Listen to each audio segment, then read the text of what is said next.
Max News. Siddipet జిల్లా గజ్వేల్ మండలం రిమ్మనగూడ గ్రామ శివారులో రింగ్ రోడ్డు వద్ద ఘోర రోడ్డు ప్రమాదం. ఒకరి మృతి, 5గురికి తీవ్ర గాయాలయ్యాయి.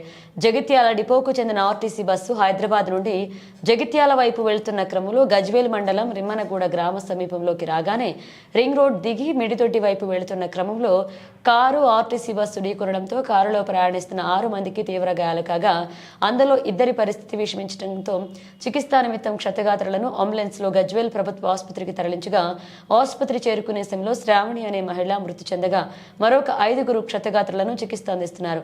వీరు సికింద్రాబాద్ లోని దమ్మాయిగూడ నుండి తమ స్వగ్రామమైన సిద్దిపేట జిల్లాలోని మిరుదొడ్డి గ్రామానికి వెళ్లే క్రమంలో ఘటన చోటు చేసుకుంది.